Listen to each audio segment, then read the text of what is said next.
Public speaking is basically all about the power of persuasion through your words and delivery. But how do you persuade people about what you want them to do or to believe or to think? Now, typically, because we're human beings, we assume that we're rational creatures. And so if I want to persuade someone else about something, all I have to do is to lay out great reasons, right? You give them reason 1 and reason 2 and reason 3, and reason 4. And you assume that by the end of that great pitch, they're going to be completely with you. But of course, you do your speech or your presentation and they're just not. Now, why is that? Well, let me give you an example with a person that I'm sure you will have an opinion on, and that is President Donald Trump.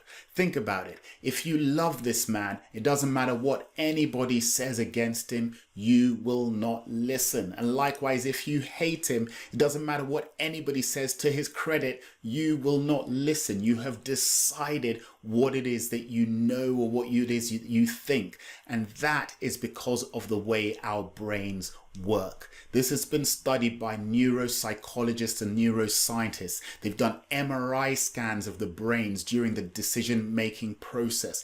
And what they discovered is that it's not the rational part of the brain that decides for us or that helps us make decisions or take actions.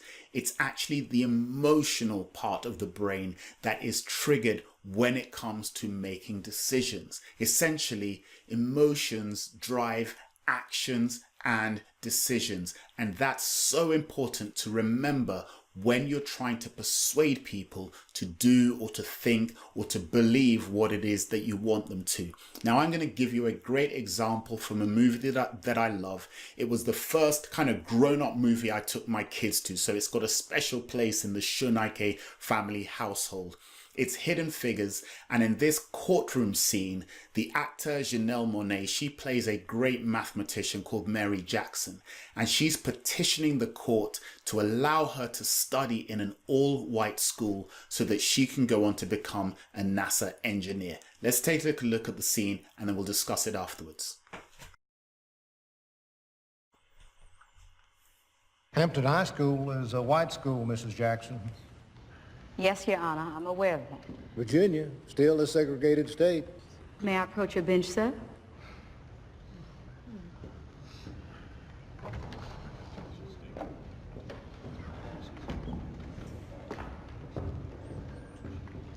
Your Honor, you of all people should understand the importance of being first.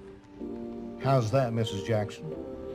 Well, you were the first in your family to serve in the armed forces, U.S. Navy, the first to attend university. What's the point? I plan on being an engineer at NASA, but I can't do that without taking them classes at that all-white high school. And I can't change the color of my skin. So I have no choice but to be the first, which I can't do without you, sir. Your Honor, out of all the cases you're gonna hear today, which one is gonna matter 100 years from now? Which one is gonna make you the first?